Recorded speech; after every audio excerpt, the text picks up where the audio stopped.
All right, so this is the video for parallel circuits. All right, so parallel circuits are going to be our circuits where resistors are kind of in a ladder. So they're connected so that each individual resistor has its own circuit loop. Okay, because remember we talk about complete circuits as being a current loop. Okay, so I like to think that parallel circuits resemble a ladder pretty much like I have drawn. Let me do this in highlighter. Pretty much like I have drawn here. Okay, so it kind of looks like a ladder of resistors. So I like to think parallel ladder. That's just how I remember it.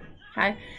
So if you notice, each individual resistor has its own loop of current coming from the battery. So what ends up happening is the current comes from the battery, all the current comes here, and then it splits again, and the rest of the current goes through this third.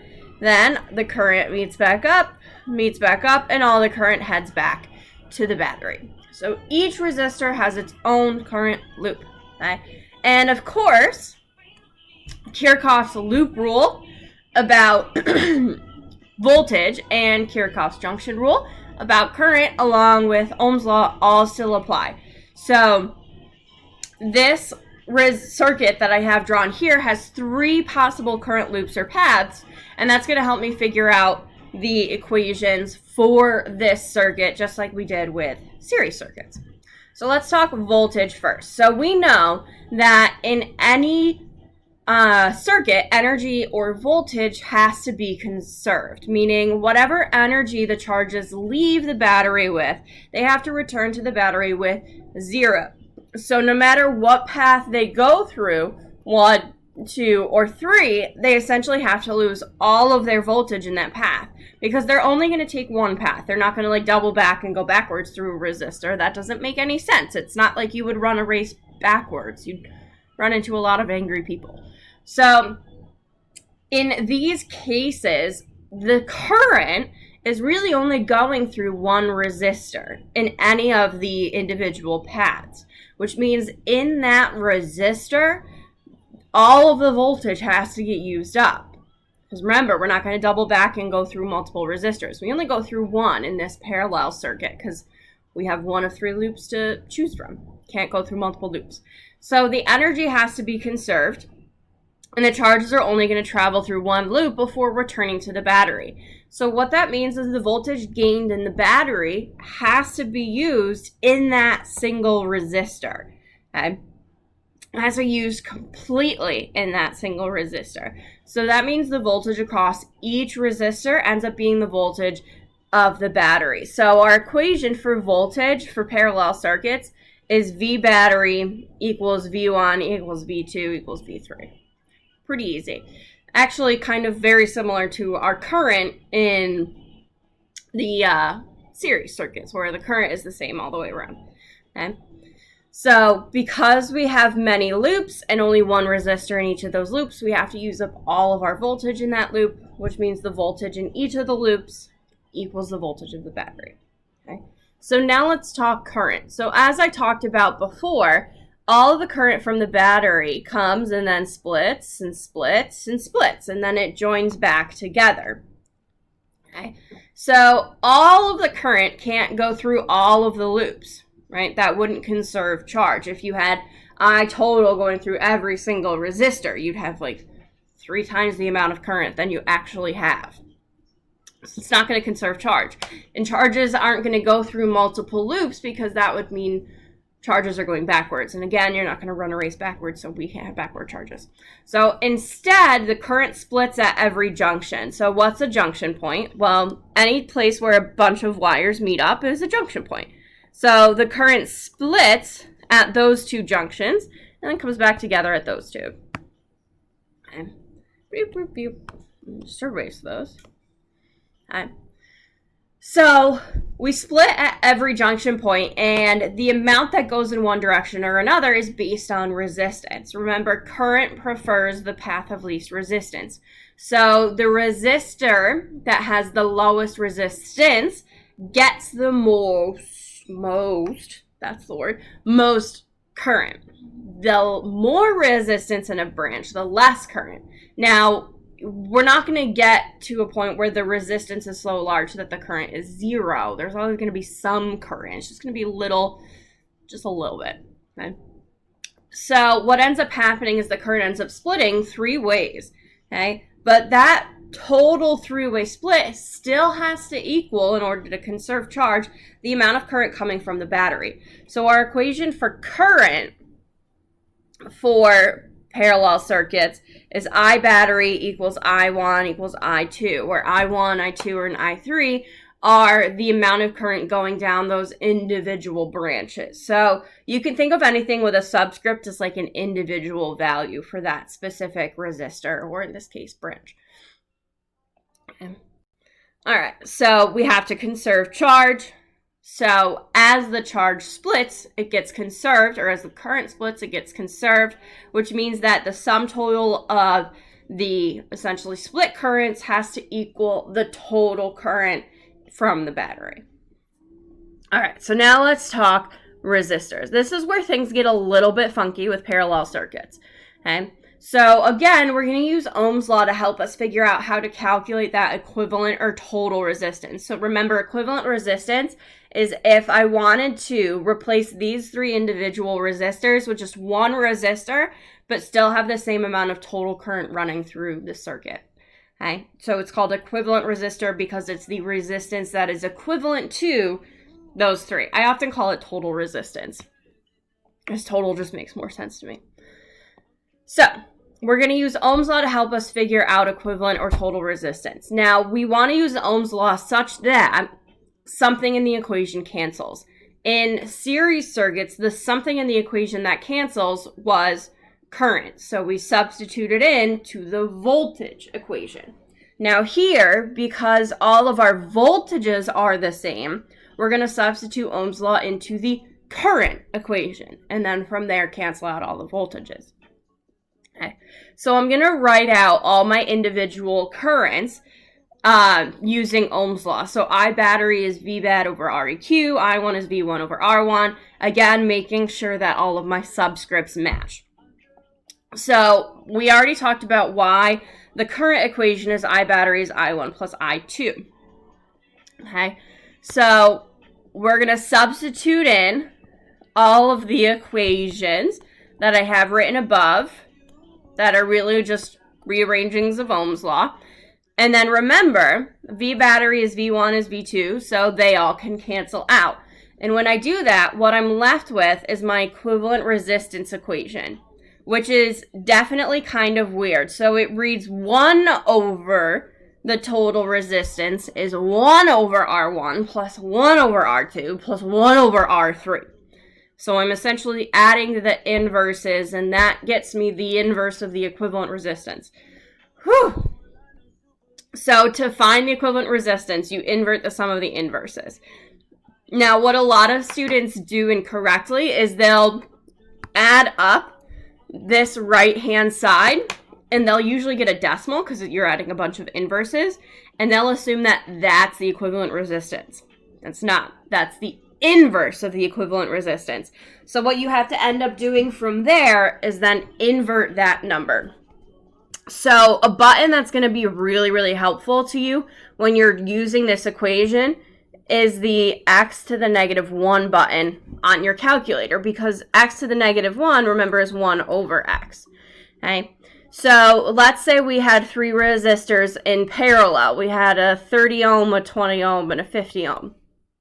Okay, so if I was doing this in my calculator, I would do 30 to the negative 1. That's how it's going to show up on your calculator once you hit this x to the negative 1 button. So you would do 30 to x to the negative 1 plus 20 to the negative 1 plus 50 to the negative 1. And let me actually figure out what that gets us real quick. So let's see. So we have 30 to the negative 1 plus 20 to the negative 1 plus 50 to the negative 1. So that gets me 0.1033. But again, that's not the equivalent resistance. What we have to do to that number is then put that number to the -1, and we get an equivalent resistance of 9.6774, okay? So your equivalent resistance should, unless you have really small resistors like 1 ohm or 2 ohms, should pretty much always be greater than 1. So it's kind of a good check on yourself. Okay? All right. So because we're ending up adding adding the inverses, there we go. What ends up happening is when we add more resistors to a parallel circuit, unlike series, adding resistors to a parallel circuit ends up decreasing the overall resistance, okay? So let me say that again. Adding more resistance in parallel decreases the overall resistance because we're adding inverses, okay? We're essentially giving more current paths, which makes the circuit easier to get through, so to speak, okay?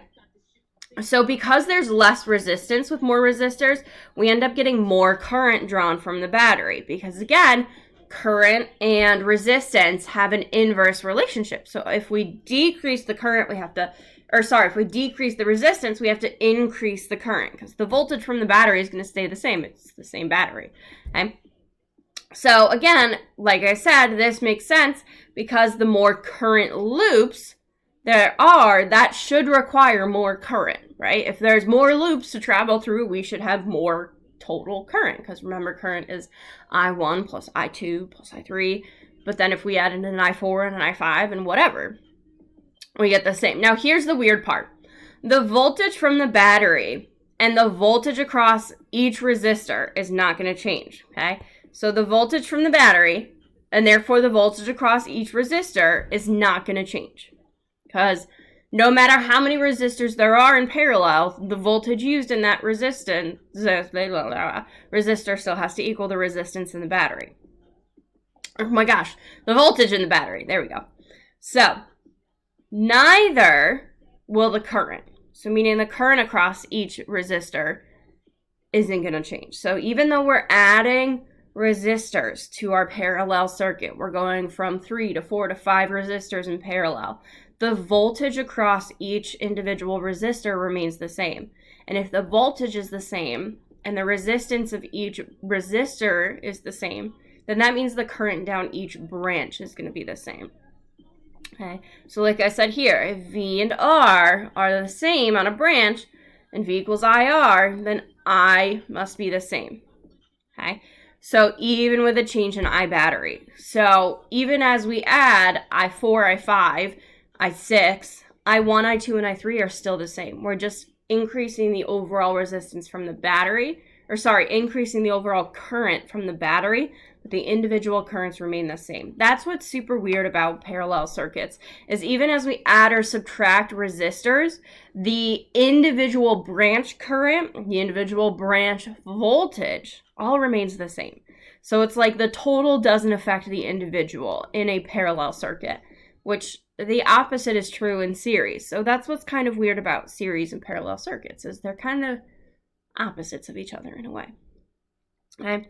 Now, if the voltage in the battery is the same, but the current in the battery increases because we have more resistors, then the overall power of the circuit is going to increase because P equals IV. Okay, and that means that we're going to use more energy over time. So as we add more resistors, more energy users to this circuit, the overall power output of this circuit is going to increase, which means that we're going to use up all of the energy in that battery faster. Okay, so that might mean if you have a set of batteries with like 3 light bulbs in series versus 5 light bulbs in series, in parallel. Wow.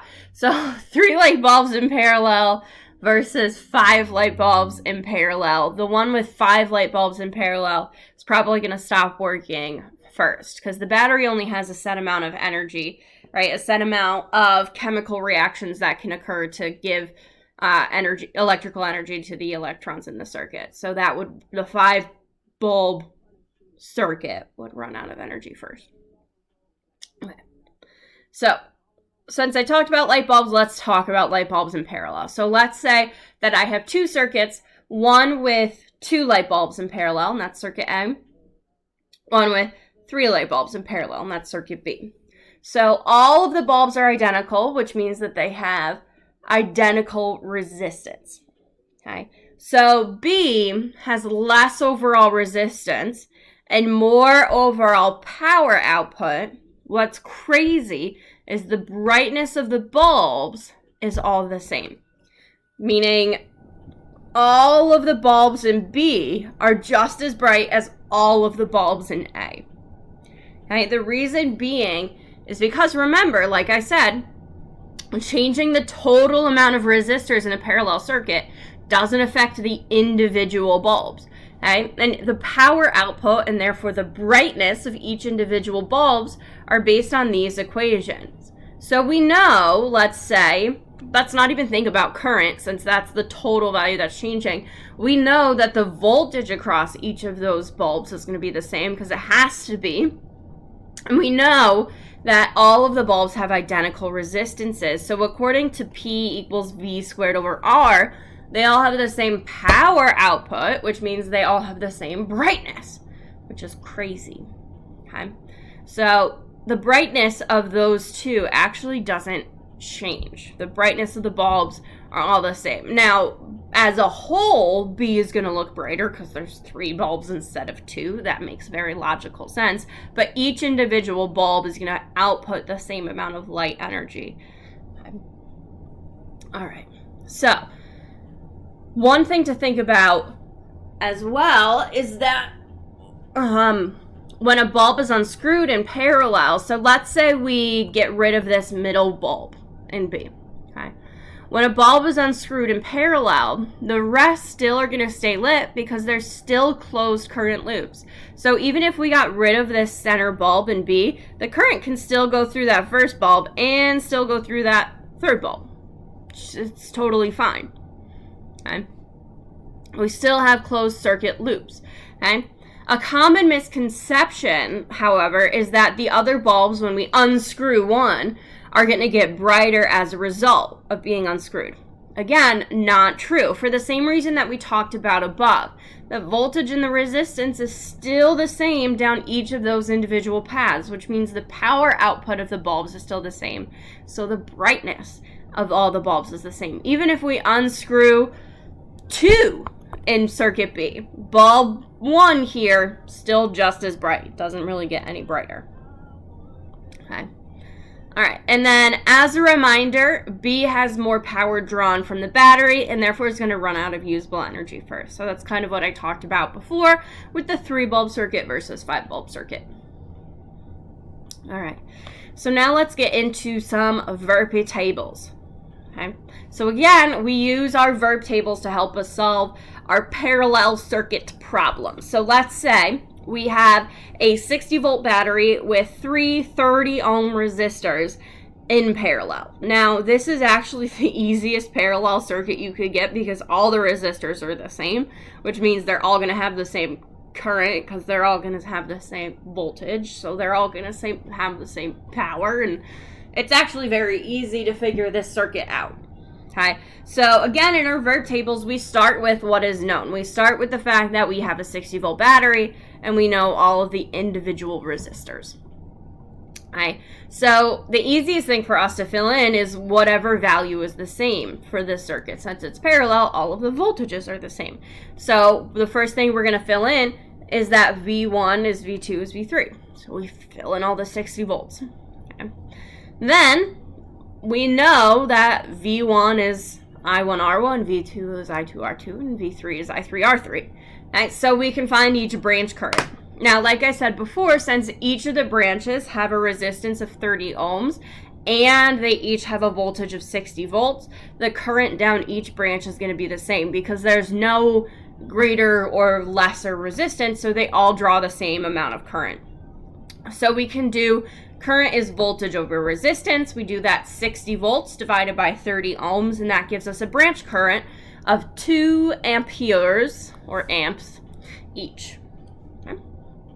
So then we know that each of those individual branch currents need to add together to give us the total current from the battery. So we can do 2 plus 2 plus 2, since there's 3 branches, and we get a total current of 6.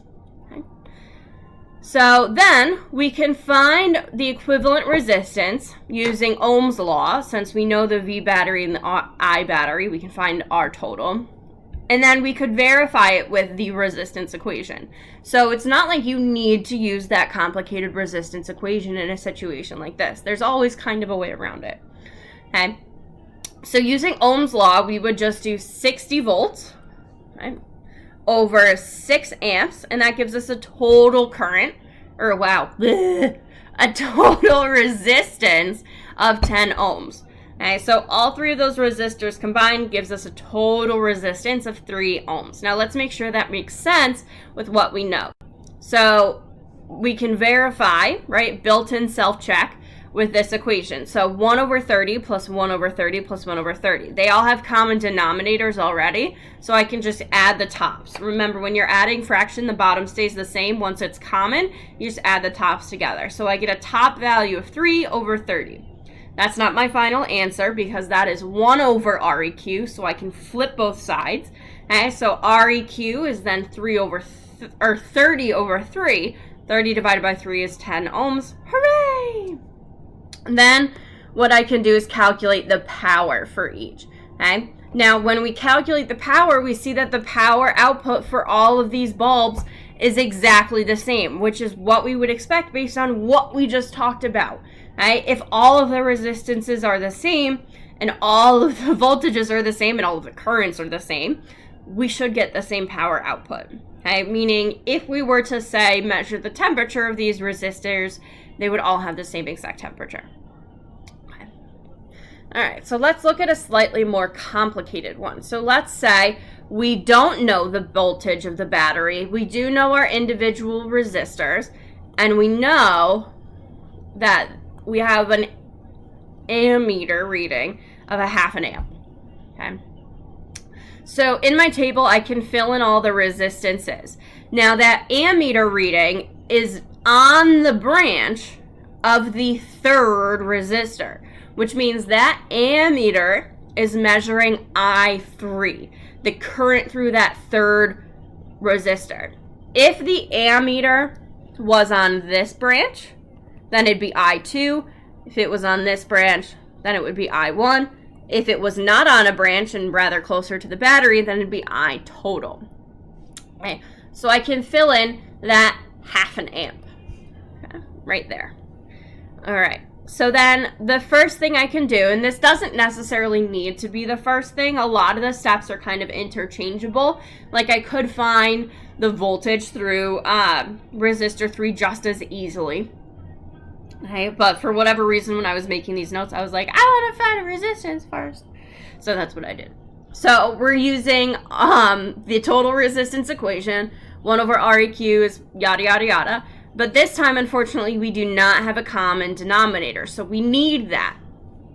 So we end up thinking for a little bit, and 100 ohm works. Okay, so I multiply the first fraction by 5 over 5, then by 2 over 2, then 10 over 10. Okay, so I add 5, 2, and 10. I get 17/100ths. I flip it. So I end up needing to do 100 divided by 17, which gives me a total resistance of 5.9 ohms. So that's what I fill in there. Then, because I know the current and the resistance in this 3rd branch, I can find V3 using Ohm's law. Remember, to fill in a row, we can just use Ohm's law. So I do that, and I get 5 volts. Now that's really helpful because all of the voltages in all of the branches are exactly the same. So I can fill in all the rest of these of 5 volts. So that's what I do in step 3. Now that I have all the voltages and I need currents, I can use Ohm's law to find all of the currents. So that's what I do. So I do the voltage divided by the resistance, and that gives me the current. Okay, so I find those individual currents, okay, and then I check using this equation. So I check that my individual currents do in fact add up to 0.85, and they do, which is good. So that means I haven't made any math errors or anything like that. And then I can find the power drawn by each of those resistors using any of the power equations, since I have V, I, and R for all of them. Okay, now if these were light bulbs instead of resistors, just looking at power, it looks like I3 would be the brightest, as it has the most power output. Okay, all right, so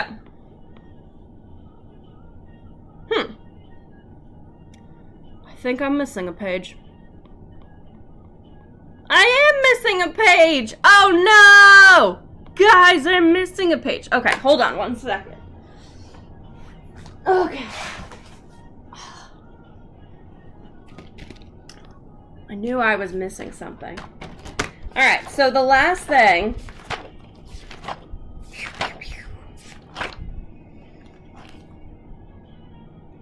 That's light bulbs in parallel. Alright. So, the last thing I want to talk about. I'm going to have to redo these notes. Alright, I'm going to have to disappear for a second. Alright, last thing I want to talk about is simple circuits versus series circuits versus parallel circuits. Okay, so let's say A is just beep, beep, beep, a single light bulb. Circuit B is 2 light bulbs in series. And circuit C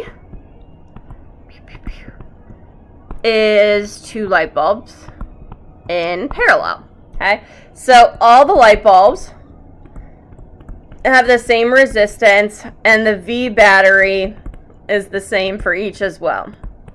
Okay, so let me label these light bulbs with numbers because we're going to rank them. So 1, 2, 3, 4, 5. Okay, so the first thing I want to do is compare the current through each bulb. Okay, so I want to think about how do the currents compare. Okay, well, the current through an individual bulb is going to be the voltage across the bulb over the resistance. Okay, now bulb 1 is going to have all of the current going through it, so that current is going to be the V battery over R. Okay. Now what actually ends up happening is for 4 and 5 as well, they also have a current of V battery over R. Because remember, in a parallel circuit, the voltage across the bulb is the same. So what ends up happening is I1, I4, and I5 are exactly the same because each of those bulbs have the same voltage and resistance, so they have the same current. Okay. All right. Now we have to think about bulbs 2 and 3. Now bulbs 2 and 3 are on a series circuit. So that means the current is the same everywhere. So bulbs 2 and 3 have the same current because there's only one current loop. So now we need to think about how those compare to one another. Now, bulbs 2 and bulb 3 are not going to have the voltage of the battery dropping through them because there's 2 light bulbs that we have to travel through before heading back to the battery. So that means the voltage drop across 2 and 3 is going to be less than the voltage of the battery.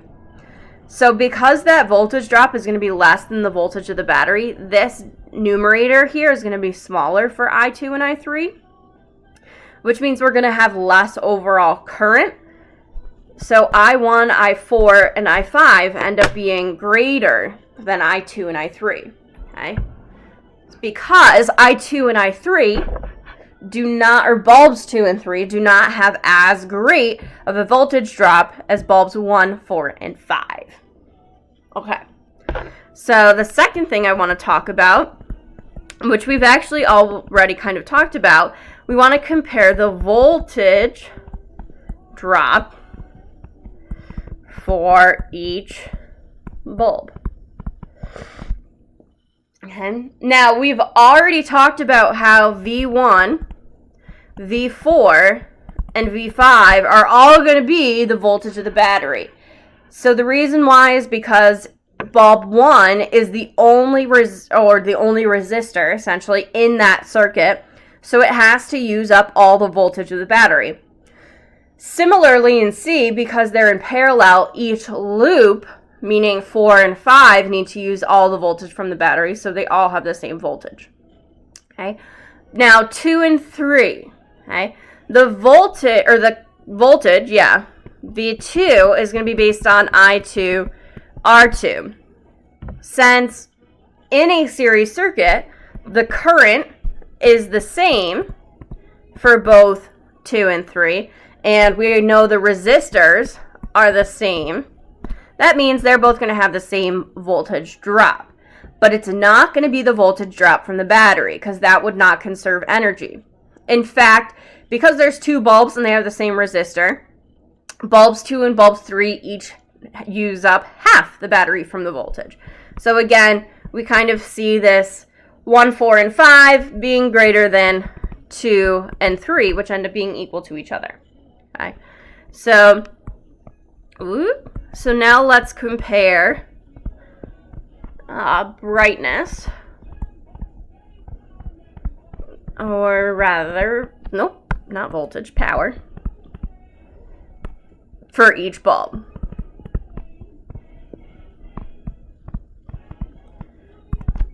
Okay, well, we know that power is IV, I squared R, or V squared over R.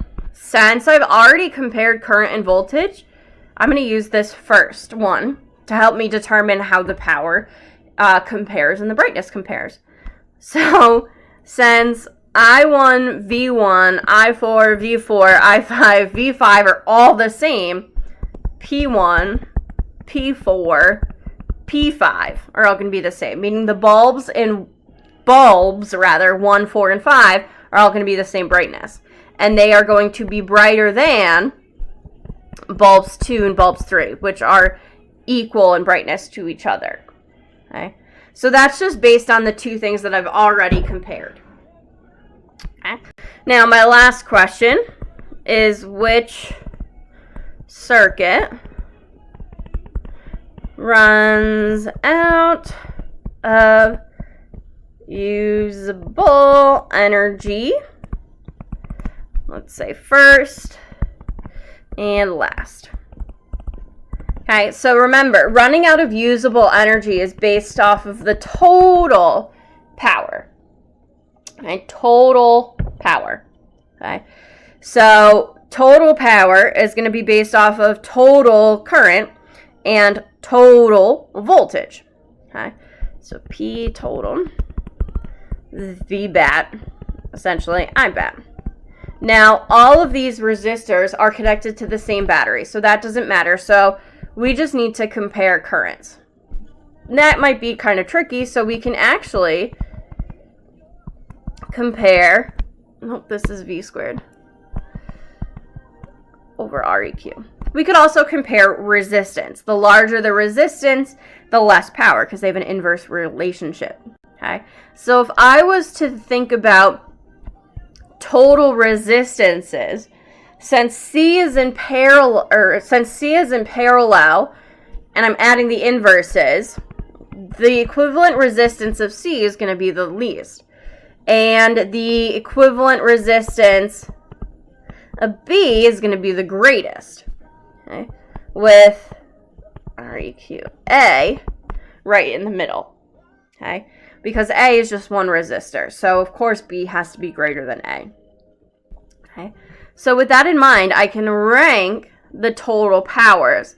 The larger the resistance, the less power. So, that means P total B is less than P total A is less than P total C. Okay. So, because of that, because P total C is the largest, that means current or circuit C runs out of usable energy first, because the more power output, the more energy used for the same amount of time. Okay? So the one that runs out last is actually going to be circuit B, because circuit B has the least amount of power drawn from the battery, which means that we're using the least amount of energy as time goes on. Okay? And now, that brings us to the end of this parallel circuit video. I will see you guys soon. Sorry this took so long to get to you guys.